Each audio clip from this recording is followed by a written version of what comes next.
Bata pa lang ako, namulat na ako sa kahirapan.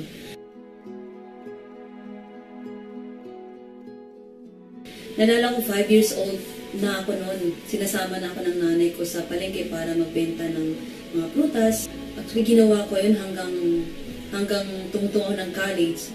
Sobrang thankful naman ako dahil nga kahit pa paano, natapos ko naman po pag-aaral ko dahil po doon.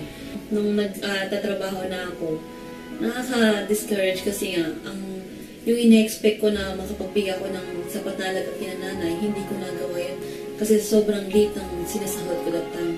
Nag-decide ako na umuwi sa amin at mag-apply na lang ako na papuntang abroad, sabi ko. Kaya nag-apply ako papuntang Hong Kong. Nung nasa abroad na ako, excited kasi makakatulong talaga ako sa family ko. Makapagbigay na ako ng sapat na halaga sa nanay tatay ko. And then pangalawa yung sobrang malungkot kasi malayo ako sa family. Nung nasa Hong Kong na ako, hindi ko na-expect na makahanap ako ng masungit na amo. Okay lang sa akin ang trabaho kahit mahirap siya. Pero yung paano ko tratuhin ng amo ko, hindi ko talaga kaya yun. Sabi kong ganun, uwi na lang ako, maghanap na lang ako ng trabaho. Because that time din talagang I was praying to God na, Lord, sabi kong ganun, ganito ba talaga yung buhay na binigay mo para sa akin? Kailangan kong maghirap ng ganito. And hanggang isang araw may nag-offer sa akin na mag-aral ako ng caregiver. And then after a few months, natapos ko po yung course ng caregiver. Nung nag-apply ako papuntang Canada, yun naman yung time na nag-start na imbitahin ako ng kuya ko na mag-join ng E-Global. Noong una, hindi talaga ako sa negosyo. Sabi ko talaga hindi ko linya yan. Sabi ko mag-abroad na lang ako. Nung time din na yun, kailangan ng nanay ko yung products. And pati yung lola ko kailangan niya. So wala akong choice that time, kundi talagang bumili na lang ako ng package. And yung pinambili ko pa ng package, inutang ko pa.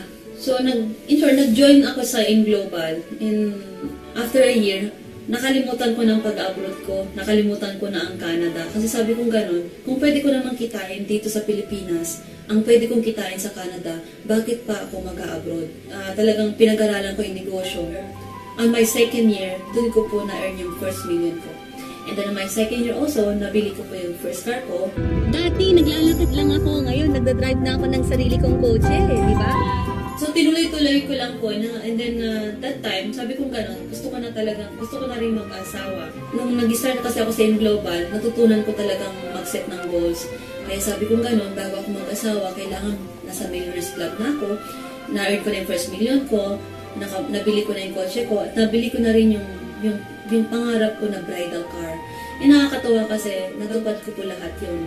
And sobrang thankful ako kasi hindi lang sobra-sobra yung blessing kasi nakapag-asawa rin ako ng napakabait at napaka-supportive.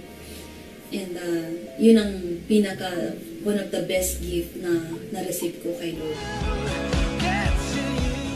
You never have to be a super wife or a super mom in our marriage. I only ask that you just be yourself.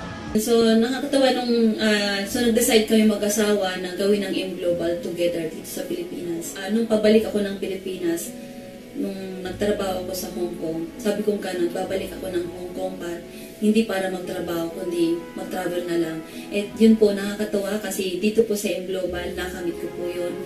Ilang beses na po akong pabalik-balik po sa Hong Kong. Hindi lang po sa Hong Kong, kundi nag-travel na rin po kami sa Singapore, sa Malaysia, sa Indonesia.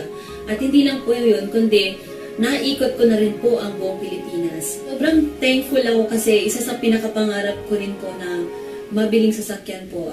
Few months ago, I bought my Montero Sports 2013. When I started believing, sunod-sunod ko nang nakamit mga pangarap ko sa buhay.